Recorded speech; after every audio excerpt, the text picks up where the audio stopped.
Olá a todos, esse é um vídeo de apresentação do modelo OSI, que é um vídeo bem conhecido de todo estudante de redes de computadores. E hoje a gente vai falar um pouco sobre esse modelo e falar também sobre as funcionalidades de cada camada desse modelo. Então vamos lá. Primeiramente, eu vou retomar um pouco sobre o conceito de protocolos, né? A gente falou que protocolos são um conjunto de regras que os dispositivos precisam utilizar para que funcione a comunicação, né? Então, nesse sentido, o protocolo ele funciona como uma espécie de linguagem para que esses computadores eles possam conversar em uma rede, certo? Só que a gente não utiliza apenas um protocolo, a gente utiliza diversos protocolos. E esses protocolos eles são organizados, né, através de um esquema que é o modelo de protocolos dele. Tá? Inicialmente foi criado o modelo OSI, que é um modelo didático, e esse modelo ele consiste em 7 camadas, uma pilha de protocolos, né? E essas camadas elas fazem o que a gente chama de encapsulamento, que é colocar um protocolo dentro de outro. Tá? Eu vou mostrar na prática como funciona isso. Então, o modelo OSI é um modelo teórico, certo? Um modelo didático. Ele foi criado pela ISO, International Organization for Standardization, né? E que desenvolveu esse modelo de referência, que é um modelo aberto, Open System Interconnections, certo? Só que o modelo OSI ele é um modelo de 7 camadas, criada para a rede de comutação de pacotes, né?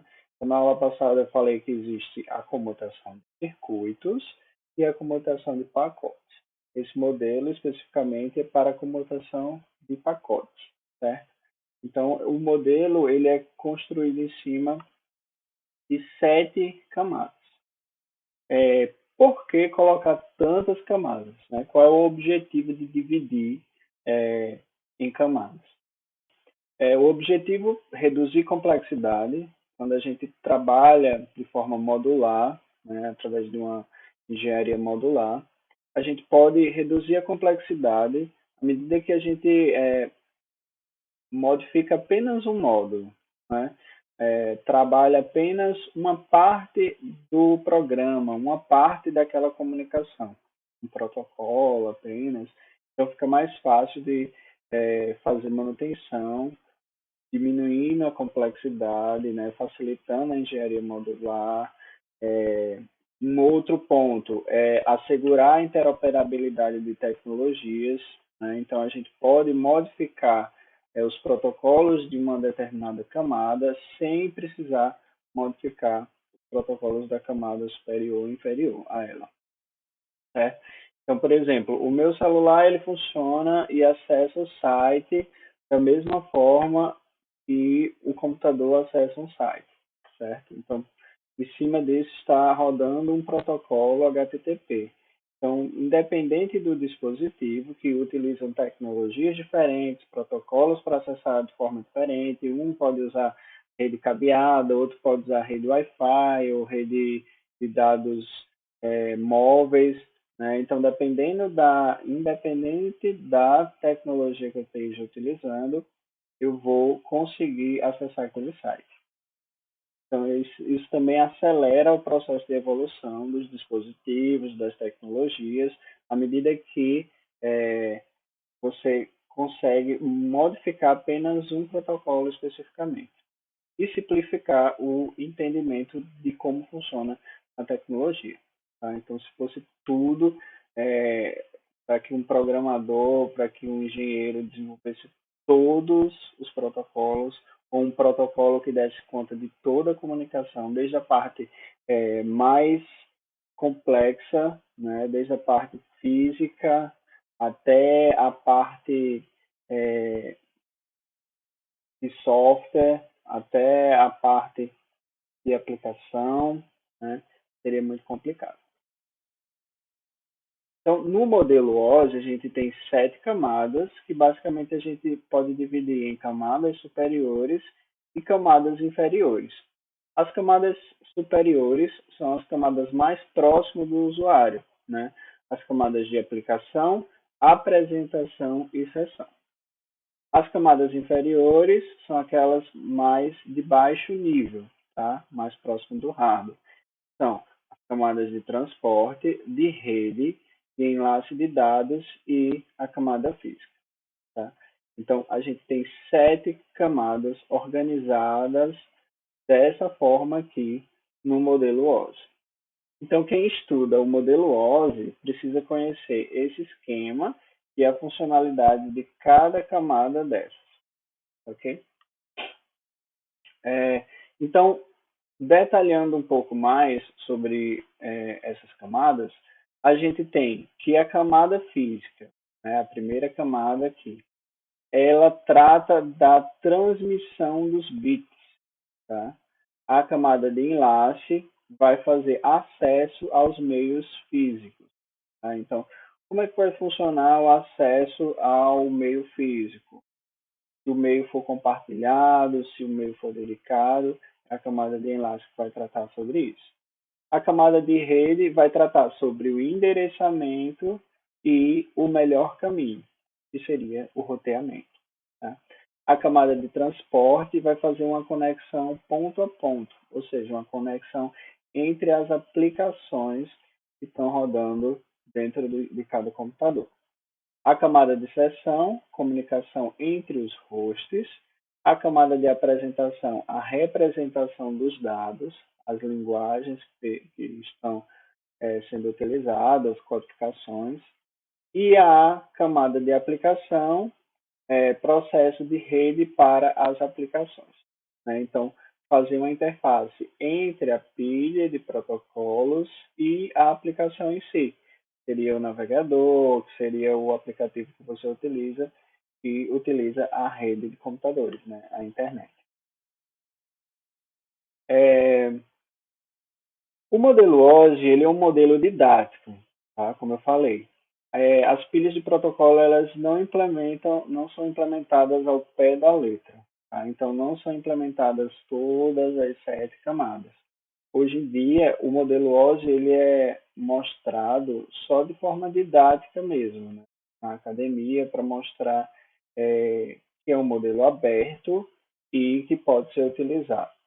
Basicamente, ele serve de referência para o modelo que a gente utiliza hoje em dia, que é o modelo TCP/IP. Nessa aula, eu vou falar especificamente sobre o modelo OSI e depois eu vou falar sobre o modelo TCP/IP. Aqui eu mostro uma transmissão de dados, certo? Está um pouco complexa a figura, mas eu vou mostrar um vídeo que vai simplificar isso. Isso aqui é o processo de encapsulamento. Né? Eu tenho o transmissor e tenho o receptor. O transmissor, que é o usuário, ele vai pegar os dados e vai colocar ele dentro de um envelope, de uma cápsula, né? De acordo com cada unidade, né? Nível dessa unidade, né? A gente chama de PDU, certo? Unidade de dados dessa camada. Então, a aplicação ela tem um cabeçalho específico da aplicação e tem uma área de dados. Então, esses dados aqui, a mensagem que o usuário quer enviar, ele escreve seguindo um formulário específico. Né? Ele preenche o cabeçalho e coloca os dados aqui dentro dessa área de dados. E essa cápsula ela é colocada dentro da cápsula da camada inferior, que é a camada de apresentação. Então, esse A aqui, que está em cinza, é o cabeçalho da camada de apresentação. E a área de dados desse formulário de apresentação vai vir todo a cápsula da camada superior, a camada de aplicação. Então, essa parte aqui, tanto o cabeçalho quanto os dados, vai vir para a área de dados dessa camada inferior. E assim por diante. Eu tenho o cabeçalho da camada de sessão E a área de dados desse formulário de sessão vai ser toda a parte da camada superior. Eu vou fazer isso e vou enviar do usuário, passando pelas 7 camadas, fazendo um encapsulamento em todas essas camadas. Vou chegar no nível físico, vou enviar esses dados para o receptor e vai desencapsular essa mensagem. Vai, em cada uma dessas camadas, retirar o cabeçalho e encontrar a área de dados que está dentro desse formulário da camada específica. Então, na camada física, eu tenho o cabeçalho aqui da camada física e a área de dados é toda essa parte aqui. Eu vou retirar essa área de dados e entregar para a camada de enlace, que vai encontrar o cabeçalho dele e uma área de dados.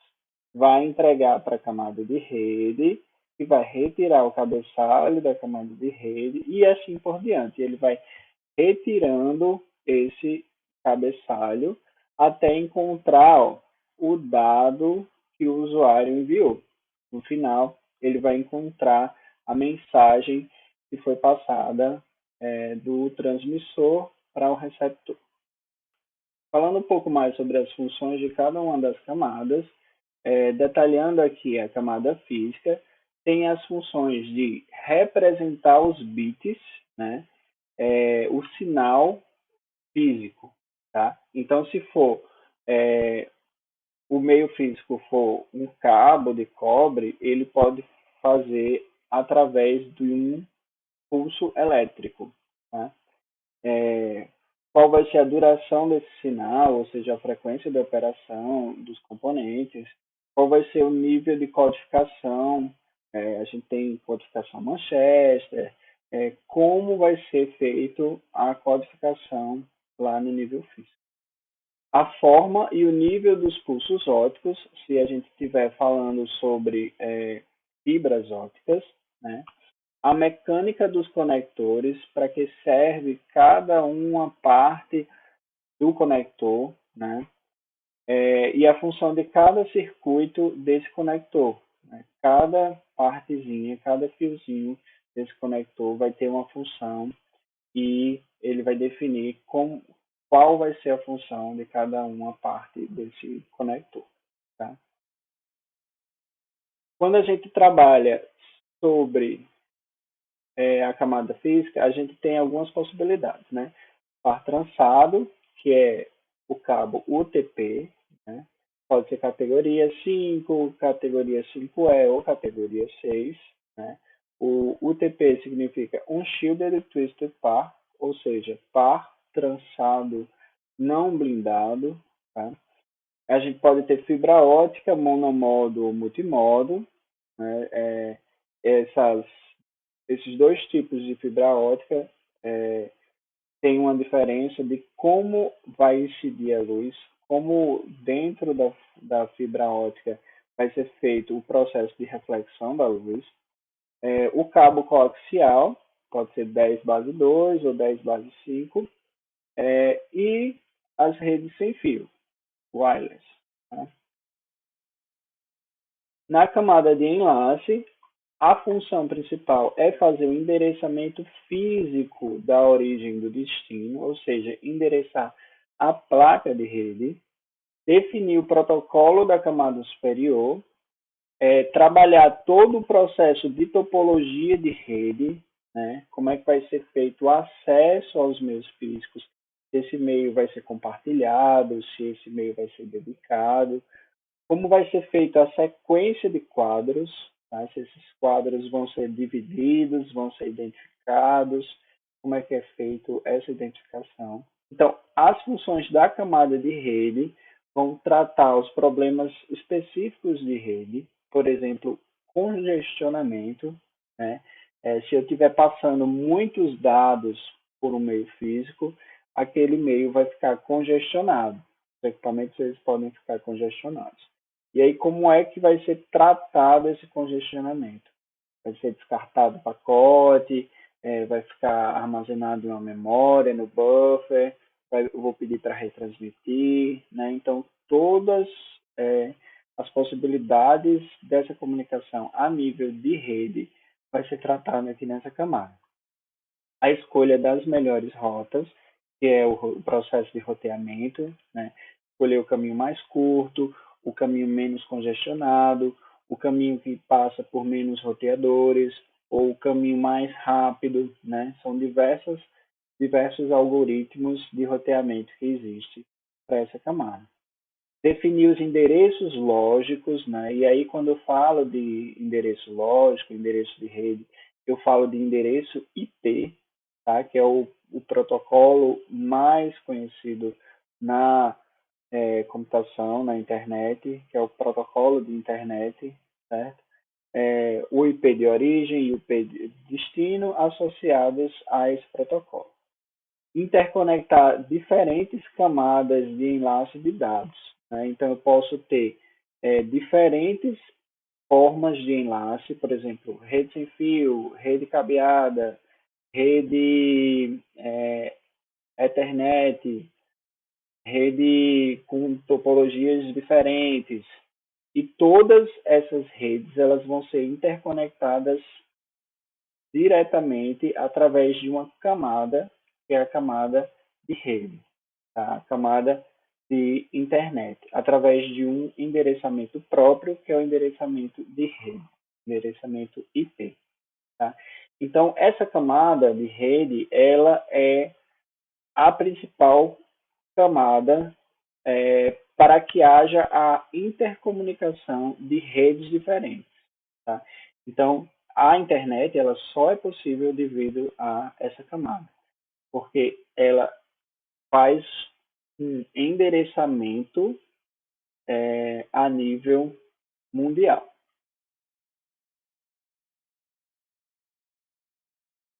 O processo de endereçamento, né, como vai ser atribuído o endereço e a localização do host dentro dessa rede, né?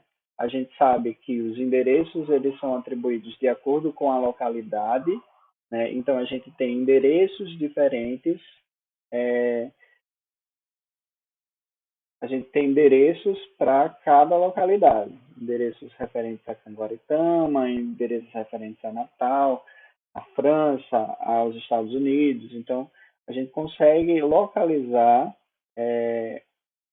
um host, né, localizar fisicamente onde é que ele está, né, no planeta, na cidade, no bairro, de acordo com a faixa de endereços IP.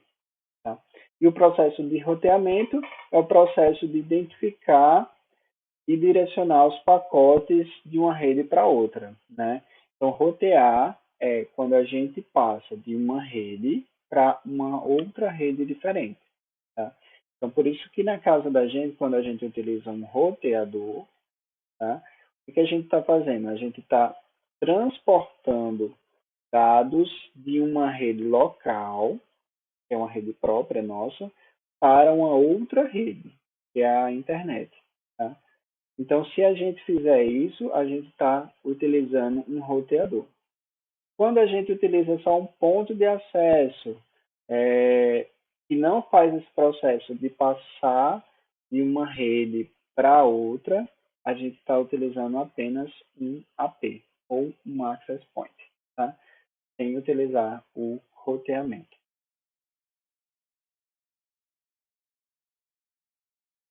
Com relação à camada de transporte, ela tem a função de receber os dados da camada de seção, dividir e passar para a camada de rede. Garantir que todas as partes cheguem corretamente ao destino, implementar uma conversação fim a fim, ou seja, uma conversação entre os hosts. Tá? É responsável pelo término e pela criação de conexão. Ou seja, quando uma comunicação ela acontece, é preciso estabelecer uma conexão entre os dois componentes, entre os dois hosts. Quem faz essa conexão é a camada de transporte. Outra função é o controle de fluxo fim a fim. Né? Então, Os hosts eles podem ter capacidades de comunicação diferentes, né? Eu posso estar conectado numa rede de 100 Mbps e vocês estarem conectados numa rede de 10 Mbps. Então, a minha capacidade é diferente da capacidade de vocês. E é feita uma negociação entre essas duas máquinas para que essa comunicação ocorra dentro das capacidades, certo? Então, eu não posso enviar na minha capacidade máxima porque vocês não conseguiriam receber essas mensagens. O que é feito? É feito um controle desse fluxo, uma negociação entre as duas partes para que o envio e o recebimento dessas mensagens aconteça de acordo com as capacidades dos, dos hosts que estão se comunicando, certo? Identificar as aplicações da camada superior, oferecer serviços confiáveis ou não para transferência de dados, né? Então, aí na camada de transporte, a gente tem basicamente dois protocolos funcionando. Vou já dando um spoiler, que é o UDP e o TCP. Quando a gente trabalha com o UDP, a gente oferece um serviço não confiável. E quando a gente trabalha com o protocolo TCP, a gente trabalha com um serviço confiável. O que seria esse serviço confiável? Um serviço onde é estabelecida a conexão antes, onde é feito esse controle de fluxo, é checado se as mensagens que são enviadas elas são recebidas, né? Então, é um serviço mais bem elaborado. O TCP é um protocolo mais complexo, mais bem desenvolvido. Já o UDP é um protocolo mais simples, tá? Tem todas essas funcionalidades. Mas não se preocupem que a gente vai detalhar esses dois protocolos quando a gente estiver falando sobre a camada de transporte em si, lá na frente. A camada de sessão, fazer o controle dos diálogos, permitir a conversação em ambos os sentidos ou em apenas um sentido. Fazer a sincronização do diálogo, no caso de transferência de arquivos e programas, né?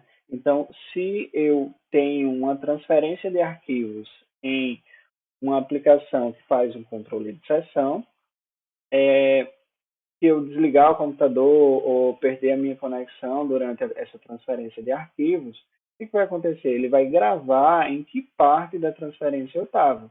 Quando eu retornar a conexão ou ligar o computador novamente, ele vai voltar a partir daquele instante que eu estava baixando aquele arquivo. Quando eu não faço controle de sessão, ele não vai saber quem sou eu e vai perder aqueles dados que foram enviados, né? E ele vai retransmitir, a gente vai ter que pedir novamente para fazer o download do arquivo, ele vai retransmitir o arquivo inteiro novamente, tá? Então a gente pode fazer o controle de sessão ou não, dependendo da aplicação, dependendo da funcionalidade que existe dentro daquela aplicação, tá? Então a camada de apresentação, ela vai tratar sobre os padrões de conversação, as linguagens, os códigos, por exemplo, o ASCII2, que é a tabela ASCII que a gente conhece dos caracteres, ela é trabalhada aqui nessa camada de apresentação. A compressão de dados, né, se a gente utiliza gzip ou não, a criptografia, se a gente usa protocolos SSL, né, a gente criptografa as mensagens que passam, por exemplo, o HTTPS utiliza criptografia, né? Então, tudo isso é trabalhado na camada de apresentação. E a camada de aplicação seria a camada final, a camada mais próxima do usuário, vai definir os protocolos necessários para a comunicação, né? Então, para cada serviço, por exemplo, correio eletrônico, eu vou ter os protocolos referentes a correio eletrônico. Protocolos de transferência de áudio, protocolos de transferência de vídeo, protocolos de acesso remoto e assim por diante. Então, para cada serviço na internet, são utilizados protocolos diferentes, tá? Então, protocolo web, que é o HTTP, a gente vai trabalhar diversos protocolos desses, certo? Quando a gente trata de comunicação fim a fim, significa que cada camada, né, do emissor se comunica com a camada referente ao receptor. Então, a camada de aplicação se comunica com a camada de aplicação, através da troca de dados. A apresentação se comunica com a apresentação, através da troca de dados. Sessão com sessão, através da troca de dados. Transporte se comunica com a camada de transporte através da troca de segmentos. Rede se comunica com a camada de rede através da troca de pacotes. Enlace com o enlace através da troca de quadros. E física com física através da troca de bits. Tá? Então, dessa forma, a gente tem o modelo OSI, modelo esse de 7 camadas, e cada camada tem uma função específica dentro desse modelo e tem protocolos específicos que trabalham dentro dessa camada. Tá? Então, essa é a pilha de protocolos, começando com aplicação, apresentação, sessão, transporte, rede, enlace e física. Então, essa foi a aula sobre o modelo OSI, que é um modelo didático, ele não é utilizado na prática, mas é um modelo que é muito estudado em redes de computadores e ele serve de referência para outros modelos. Tá? Nas próximas aulas a gente vai falar sobre o modelo TCP/IP e aí a gente vai fazer um comparativo entre esse modelo didático, o modelo OSI de referência, com o modelo TCP/IP, que é o modelo que é utilizado na prática. Apesar dele não ser utilizado na prática, ele é bastante estudado e às vezes muito cobrado em concursos e em provas diversas. Então, por isso, ele nunca pode ser deixado de lado. Eu não deixaria de lado. Tá? Então, valeu, pessoal, e até a próxima aula.